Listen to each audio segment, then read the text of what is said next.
अब Apple company ने जब मैक मिनी लॉन्च किया भारत में तब मैं काफ़ी उत्सुक था इसे देखकर, क्योंकि इसका स्टार्टिंग प्राइस जो है 65,000 रुपये है। एकदम ही कॉम्पैक्ट डेस्कटॉप पीसी है ये। यानी कि आप सोच लीजिए बड़े बड़े डेस्कटॉप के जो कैबिनेट होते हैं इतने बड़े वाले, उसको कंप्रेस करके एप्पल ने इतने से फॉर्म फैक्टर में लाया, वो भी खुद के प्रोसेसर के साथ में। यानी कि एप्पल का M1 प्रोसेसर आ चुका है इस वाले प्रोडक्ट में, जो काफ़ी अच्छी परफॉर्मेंस दे चुका है। आपने हमारा मैकबुक एयर M1 का रिव्यू तो देखा ही होगा, उसमें हमने ऑलरेडी बोल दिया था कि बहुत ही बढ़िया परफॉर्मेंस देता है ये।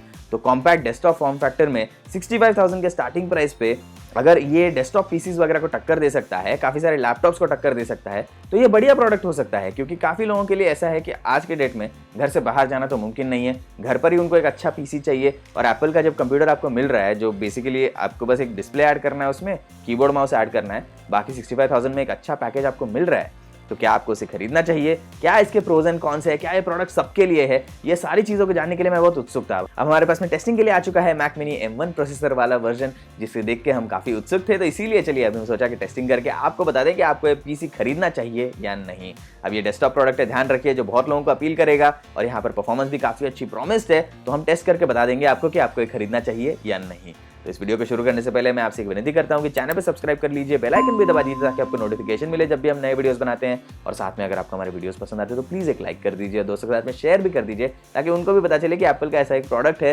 इसका दाम ज़्यादा नहीं है, डेस्कटॉप पीसी के लिए काफ़ी अच्छी प्राइस पर लॉन्च हुआ है, काफ़ी अच्छी परफॉर्मेंस भी देता है, और वो उन्हें खरीदना चाहिए या नहीं।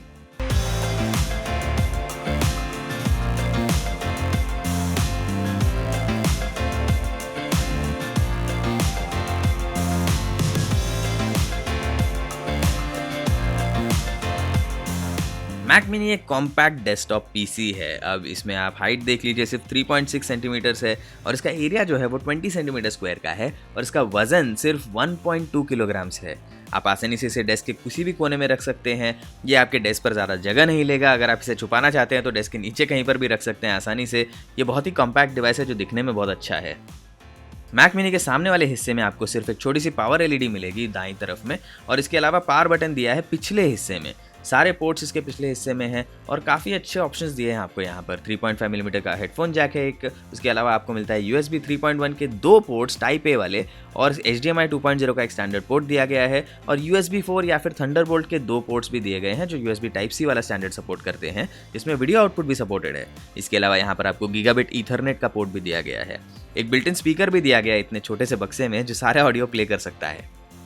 जब मैकबुक एयर M1 का हमने रिव्यू किया था, वहाँ पे हमने कहा था कि उस डिवाइस में फ़ैन नहीं दिया है एप्पल ने, जिसके कारण अगर आप लॉन्ग टर्म में परफॉर्मेंस करना चाहते हैं, हाई परफॉर्मेंस आपको एकदम चाहिए, तो हीटिंग की थोड़ी बहुत प्रॉब्लम आ सकती है। ऐसे शॉर्ट टर्म में तो कुछ नहीं होगा। समझ लीजिए आप 5-6 घंटे तक आप ये हैवी प्रोजेक्ट पे काम कर रहे हैं, एक्सपोर्ट करते जा रहे हैं बार बार, तो उसमें हीटिंग की थोड़ी बहुत इश्यूज आ सकती है। लेकिन मैक मिनी में ऐसी कोई आपको दिक्कत नहीं आएगी, क्योंकि इसमें फ़ैन दिया गया है। इतने छोटे कॉम्पैक्ट केस में भी उसने एक्टिवली कूल्ड एक फ़ैन दिया हुआ है, जिसके कारण लंबे समय तक आप एकदम हाई परफॉर्मेंस सेटिंग पर उसे चला सकते हैं। अब दूसरी बात यहाँ पर यह है कि ये जो प्रोडक्ट है, इसमें केस में तो जगह है थोड़ी बहुत अपग्रेड्स के लिए, लेकिन एप्पल ने यहाँ पर अपग्रेड्स पूरी तरह से डिसेबल कर दिए हैं। अगर आप एक बार डिवाइस खरीद लेते हैं, उसके बाद में ना आप रैम अपग्रेड कर सकते हैं, ना स्टोरेज अपग्रेड कर सकते हैं, पहले ही आपको करना पड़ेगा ये सब।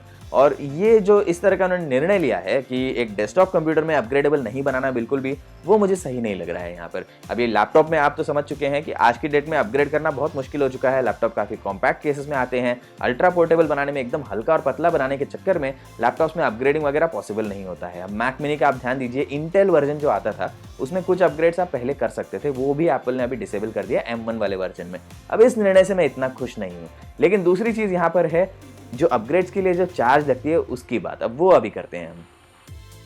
अगर आपको आपका मैक मिनी चाहिए 16 GB रैम के साथ में, तो आपको 20,000 रुपये ज़्यादा खर्च करने पड़ेंगे।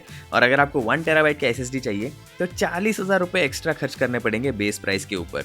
2 टेराबाइट वाले के बारे में तो दाम आप पूछो ही मत, 80,000 रुपये ज़्यादा आपको देने पड़ेंगे। यानी कि बेस वेरिएंट जो है मैक मिनी का, उससे भी ज़्यादा महंगा है सिर्फ उसका 2 TB SSD का अपग्रेड। अब अगर आप मार्केट में देखेंगे, आप NVMe SSD 1 टेराबाइट का 10,000 से कम में ले सकते हैं। तो एप्पल के जो ये अपग्रेड प्राइसेस हैं SSD वगैरह के लिए, ये बहुत ही ज़्यादा है। इसे जस्टिफाई करना बिल्कुल भी सही नहीं रहेगा। लेकिन अगर आपको एडेड स्टोरेज चाहिए और इतने एप्पल को पैसे नहीं देने हैं, तो फिर आप एक्सटर्नल ड्राइव या फिर क्लाउड स्टोरेज का इस्तेमाल कर सकते हैं। macOS 11 बिग सर काफ़ी फ्रेश डिज़ाइन स्टाइल के साथ में आता है, जो हमने मैकबुक एयर M1 के रिव्यू में भी आपको बताया था। इसमें काफ़ी सारे iOS जैसे टचेस दिए गए हैं, जैसे कि विजेट्स और टॉगल्स दिए गए हैं सेटिंग्स वगैरह के लिए। अब इसमें सब कुछ स्मूथ चलता है। मैक मिनी पर कोई भी आपको प्रॉब्लम नहीं आएगी। आप इंटेल बेस्ड मैक पर जो एक्सपीरियंस आपको मिलता था वैसा ही आपको M1 वाले मैक मिनी में भी मिलेगा।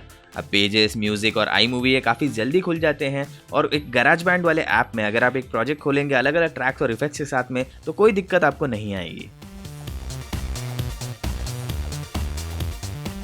एप्पल के M1 प्रोसेसर वाले मैक्स में आप आसानी से आईफोन और आईपैड के भी ऐप्स चला सकते हैं, क्योंकि ये CPU आर्किटेक्चर जो है वो मैक और iOS डिवाइसेस में कॉमन हो चुका है, क्योंकि दोनों के प्रोसेसर अभी एप्पल ही बनाता है। काफ़ी सारे पुराने ऐप्स ऐसे हैं जो एप्पल सिलिकन के लिए ऑप्टिमाइज नहीं किए गए हैं, और उनके लिए एप्पल ने रोजेटा 2 एमुलेशन टूल दिया है, जिसके द्वारा अगर आप उसे खोलेंगे ऐप को तो आसानी से चल जाएगा। सिर्फ आपको एक डायलॉग बॉक्स दिख जाएगा कि रोजेटा 2 इंस्टॉल करना है, वो बस एक बार आता है। ये सारे ऐप्स जिन्हें ऑप्टिमाइज नहीं किया गया है एप्पल के M1 चिप के लिए, उन्हें खोलने में थोड़ा सा ज़्यादा समय लगता है, लेकिन उसके बाद में उनका परफॉर्मेंस वैसे का वैसा ही है। हमारे मैक मिनी पर हमने स्टीम इंस्टॉल किया, जो एक गेम स्टोर है पीसी गेम्स के लिए, और वो मैक कंपैटिबल गेम्स काफ़ी आसानी से चला देता है उस पर। शैडो ऑफ द टूम रेडर ये गेम 25 FPS एवरेज पर चलता है 1080p पर, और उसमें मीडियम क्वालिटी सेटिंग पर इस्तेमाल किया था हमें, जो काफ़ी अच्छा है एक ऐसे कंप्यूटर के लिए जिसमें इंटीग्रेटेड GPU है, डेडिकेटेड ग्राफिक्स नहीं दिया गया है इसमें। सुपर हॉट और सिविलाइजेशन 5 1080p पर काफ़ी अच्छे से चल जाते हैं, कोई इनकम्पैटिबिलिटी वाली बात है ही नहीं यहाँ पर, और काफ़ी बढ़िया परफॉर्मेंस मिल जाता है आपको। अगर आप वीडियो एडिटिंग करना चाहते हैं तो इसमें आपको ज़्यादा दिक्कत नहीं आएगी। थोड़ी बहुत ही टेस्टिंग की थी हमने, ज़्यादा नहीं, लेकिन फाइनल कट प्रो ये ऐप काफ़ी जल्दी से लोड हो गया और बिल्कुल स्मूथ चल रहा था, और वीडियो को इसने जल्दी से एनकोड और एक्सपोर्ट भी कर दिया, तो ये बहुत ही अच्छी बात है। अब मैक मिनी मशीन पर काफ़ी लोगों को विंडोज़ चलाने का भी मन करेगा, क्योंकि काफ़ी सारे ऐप्स ऐसे होते हैं जो विंडोज़ में अच्छे चलते हैं लेकिन मैक पर नहीं, या फिर मैक पर है ही नहीं वो वाले ऐप्स। तो इन ऐप्स को चलाने के लिए आप विंडोज़ उसमें इंस्टॉल तो कर सकते हैं, लेकिन यहाँ पर ध्यान रखिए कि विंडोज़ 10 का जो आर्म प्रोसेसर का वर्जन है वो उतना पावरफुल नहीं है जितना इंटेल प्रोसेसर के लिए बनता है। अभी आर्म वर्जन के विंडोज़ में कुछ पुराने विंडोज़ के ऐप्स चलेंगे नहीं, इस चीज़ का ध्यान रखिए आप। मैक मिनी पर विंडोज़ QEMU के द्वारा चला सकते हैं, जो पैच और macOS टर्मिनल कमांड दिए हैं अलेक्जेंडर ग्राफ इस डेवलपर ने, उनके द्वारा। आप ध्यान रखिए कि इस पर जो विंडोज़ 10 का वर्जन चल रहा है वो फुल विंडोज़ 10 नहीं है, वो आर्म प्रोसेसर्स के लिए ऑप्टिमाइज किया हुआ विंडोज़ 10 है, जो लिमिटेड है थोड़ा। इस पर आपको उतना अच्छा सॉफ्टवेयर सपोर्ट नहीं मिलेगा जितना फुल विंडोज़ 10 में मिलता है आपको, तो कुछ पुराने विंडोज़ ऐप इस पर शायद ना चल पाएँ। तो एप्पल के M1 प्रोसेसर के लिए विंडोज़ कब तक ऑप्टिमाइज होगा इसकी तो मुझे कोई जानकारी नहीं है। तो अगर आप सोच रहे हैं कि नहीं मैं मैकबुक ले लूँ M1 वाला, या फिर मैक मिनी ले लूँ M1 वाला, और उसमें मैं विंडोज़ चला के अपने विंडोज़ के सारे ऐप्स उसी कंप्यूटर पे चला दूंगा, तो अभी आप इंतजार कीजिए, थोड़ा ऑप्टिमाइजेशन वगैरह के लिए वेट कीजिए पहले, उसके बाद नए निर्णय लीजिए। अभी भी कुछ लोगों ने विंडोज़ तो चला दिया है, काफ़ी अच्छे से गेम्स वगैरह भी चल रहे हैं उसमें, विंडोज़ एक्सक्लूसिव गेम्स मैक पर चल रहे हैं इस मैक मिनी और मैकबुक एयर M1 पे। लेकिन फिर भी मैं आपसे कहूंगा कि आप इतना मेहनत से पैसे कमा के ये कंप्यूटर खरीदने की सोचेंगे तो इस तरह के एक्सपेरिमेंटल चीज़ें करने के लिए अभी हम ना लीजिए, देख लीजिए जब स्टेबल हो जाता है उसके बाद नहीं इसे खरीदिए। अभी के लिए थोड़ा इंतजार कर लीजिए, स्पेशली अगर आप विंडोज़ चलाना चाहते हैं इस पर। तो नया जो एप्पल ने मैक मिनी बनाया है वो काफ़ी तेज़ कंप्यूटर है, इसमें परफॉर्मेंस की आपकी बिल्कुल दिक्कत नहीं आएगी। अगर आप सोच रहे हैं कि ये इतना कॉम्पैक्ट है, इसमें पावर कैसे मिलेगी, बिल्कुल भी चिंता मत कीजिए। बेसिक टास्क और थोड़ी बहुत वीडियो एडिटिंग वगैरह के लिए भी इसमें काफ़ी ताकत है, और सॉफ्टवेयर भी इस पर काफ़ी अच्छे से कंपैटिबल है। बहुत सारे पुराने ऐप्स वगैरह इस पर आसानी से चल जाएंगे। अगर आप सोच रहे हैं कि आप घर पे एक बेसिक पीसी लेना चाहते हैं जिसमें सिर्फ एक वेब ब्राउज़र हो और एप्पल के खुद के ऐप्स हैं जैसे कि पेजेस, iMovie वगैरह, ये आप ज़्यादा इस्तेमाल करते हैं, तो मैक मिनी जो M1 प्रोसेसर के साथ में है वो आपको बिल्कुल भी दिक्कत नहीं देगा। दुख की बात यह है कि रैम और स्टोरेज अगर आपको अपग्रेड करना है तो खरीदते समय ही करना पड़ेगा, बाद में अपग्रेड नहीं कर सकते, और उस टाइम पर बहुत ज़्यादा महंगा पड़ जाता है वो आपको।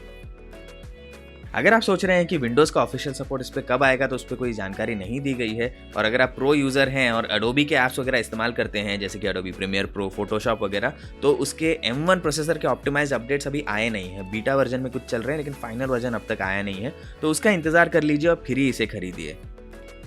अब मैक मिनी से मेरी सबसे बड़ी शिकायत यही है कि अपग्रेड करने का दाम बहुत ही ज़्यादा है एप्पल ने जो भारत में दिया है यहाँ पर। अब आप सोच लीजिए, अगर आप चाह रहे हैं आप एक मैक मिनी लेना चाहते हैं जिसमें 16 GB रैम हो और 1 TB का SSD हो, जो अपग्रेड बहुत लोगों को मुझे लगता है ऐसे लगेगा कि फ्यूचर प्रूफ बनाने के लिए मुझे चाहिए करके, तो उन लोगों के लिए कितना महंगा पड़ जाता है। इन्हीं 2 अपग्रेड्स में मैक मिनी का दाम 65,000 से 1,25,000 तक पहुँच जाता है। अब ये बहुत बड़ी प्रॉब्लम है मेरे हिसाब से। लेकिन अगर आप सोच रहे हैं कि मैं बेस वेरिएंट ले लूँगा मैक मिनी का और मैं खुश रह सकता हूँ 256 GB स्टोरेज के साथ में, हार्ड ड्राइव ड्राइव वगैरह कनेक्ट करके, तो आपके लिए बहुत ही बढ़िया वैल्यू फॉर मनी मशीन है ये।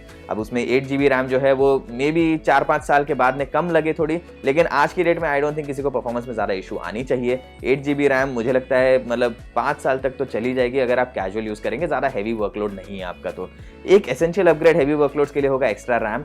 स्टोरेज तो आप फिर भी ड्राइव्स वगैरह कनेक्ट करके आप बढ़ा सकते हैं उसमें। तो ये रही उसकी बात। अब दूसरी बात करेंगे हम कि आपको मैक मिनी खरीदना चाहिए या नहीं।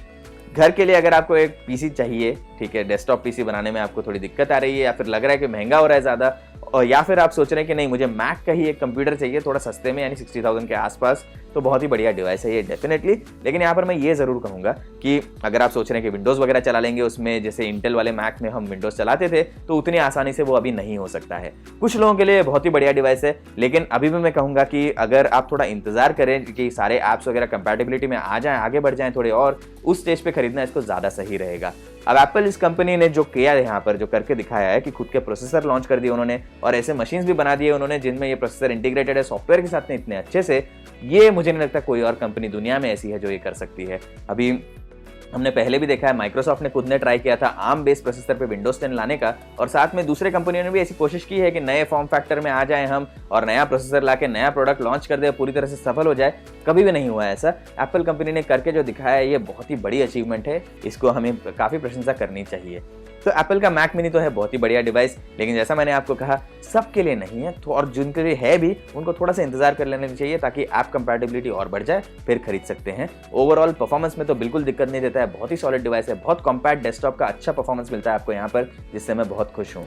तो इस वीडियो के लिए इतना ही। देखने के लिए बहुत बहुत धन्यवाद। टेक्नोलॉजी की और जानकारी चाहते हैं तो hindi.gadgets360.com पे जरूर जाइए, और इस वीडियो के बारे में और मैक मिनी के बारे में आपकी क्या राय है कमेंट करके मुझे जरूर बताइए।